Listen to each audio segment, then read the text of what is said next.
सभी दीदी को मेरा प्रणाम। प्रणाम दीदी। आप सब कैसी हैं? हम सभी अच्छे हैं। दीदी, क्या आप सभी को मीना याद है? हाँ दीदी, वही मीना जिसने अपना प्रसव अस्पताल में करवाया था और जिसने जन्म के तुरंत बाद अपने बच्चे को अपना पीला गाढ़ा दूध भी पिलाया था और जिसने 6 माह तक अपने बच्चे को सिर्फ और सिर्फ अपना ही दूध पिलाया था, बाहर का एक बूंद पानी भी नहीं दिया था। वाह दीदी, आप लोगों को तो सभी बातें बहुत अच्छे से याद है। आइए अब हम लोग गुणवंती दीदी, जो मीना की सास भी है, से जानते हैं कि 6 माह पूरा होने पर क्या मीना ने अपनी बच्ची को अपने दूध के अलावा भी कुछ खिलाया? हाँ दीदी, जैसा कि आपने समझाया था, मीना ने 6 माह पूरा होते ही खुशबू को अपने दूध के साथ साथ पूरक आहार भी खिलाना शुरू कर दिया। पूरक आहार वो क्या होता है दीदी? बच्चे का 6 माह पूरा होते ही माँ के दूध के साथ साथ ऊपर से खिलाए जाने वाले भोजन को पूरक आहार कहा जाता है। लेकिन छोटे बच्चे को पूरक आहार क्यों? उनका पेट तो माँ के दूध से ही भर जाता है। क्योंकि 6 माह तक बच्चे के वृद्धि विकास के लिए जरूरी सभी पोषण माँ के दूध से पूरा हो जाता है।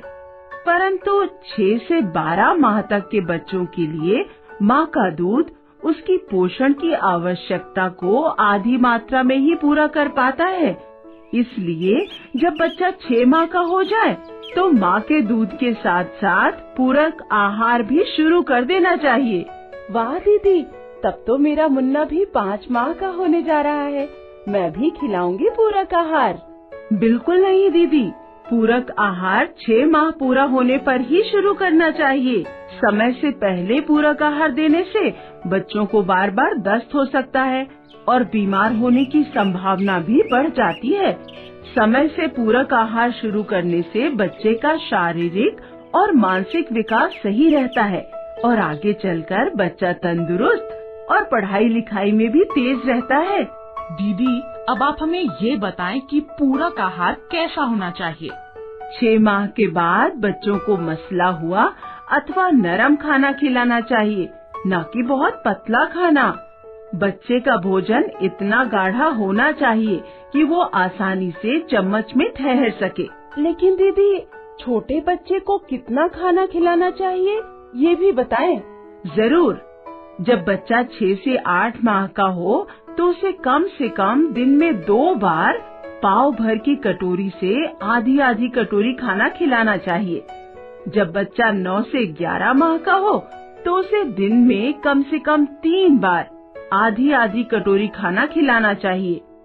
जब बच्चा 12 से 23 माह का हो तो दिन में कम से कम 3 बार पूरी कटोरी भरकर खाना खिलाना चाहिए।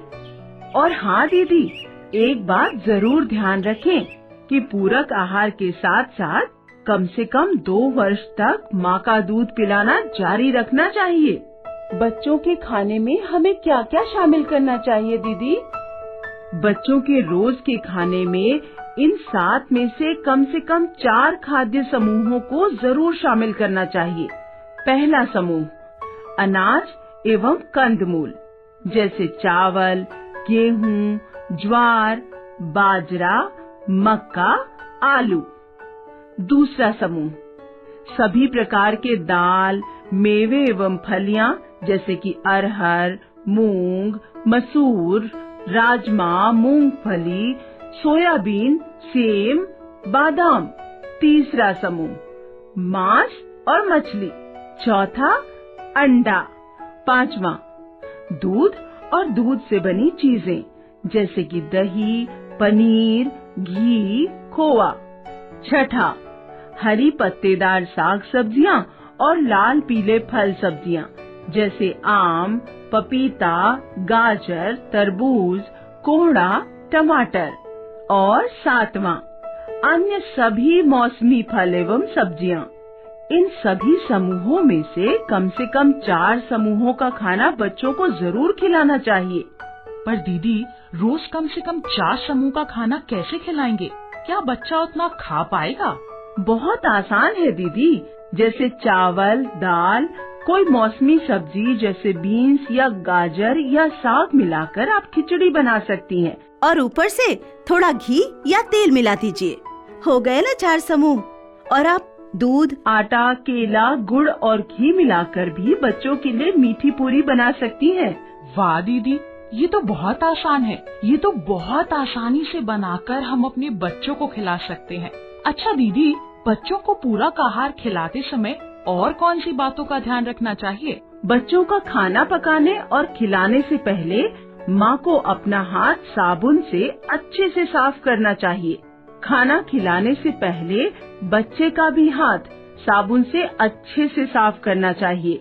बच्चे को धैर्य पूर्वक खाना खिलाना चाहिए और अनावश्यक बाहरी आहार नहीं देना चाहिए। यदि बच्चा बीमार है और उसे भूख नहीं लग रही है तो उसे बार बार थोड़ी थोड़ी मात्रा में उसका मनपसंद खाना देना चाहिए और स्तनपान जारी रखना चाहिए। ध्यान रहे दीदी, खाना खाने से इनकार करना कुपोषण की ओर पहला कदम है। अगर इस स्थिति में सुधार न हो तो तुरंत आशा, ANM या डॉक्टर से संपर्क करना चाहिए। तो दीदी, पूरक आहार के बारे में आज आपने कौन कौन सी मुख्य बातें सीखी? 6 माह पूरा होते ही बच्चे को पूरक आहार देना शुरू करना चाहिए और साथ ही साथ कम से कम 2 वर्ष तक माँ का दूध भी जारी रखना चाहिए। बच्चों को दिन भर में 7 में से कम 4 खाद्य समूहों से बना खाना खिलाना चाहिए। बहुत अच्छा दीदी, आप लोगों ने सभी बातों को बहुत अच्छे से समझा। आशा करती हूँ कि आप सभी इन बातों का पालन करके अपने तथा अपने आसपास के बच्चों को भी स्वस्थ रहने में मदद करेंगी। जरूर दीदी, इन बातों को हम अपने आसपास की दीदियों को भी जरूर बताएंगे। धन्यवाद दीदी। सभी दीदियों को धन्यवाद।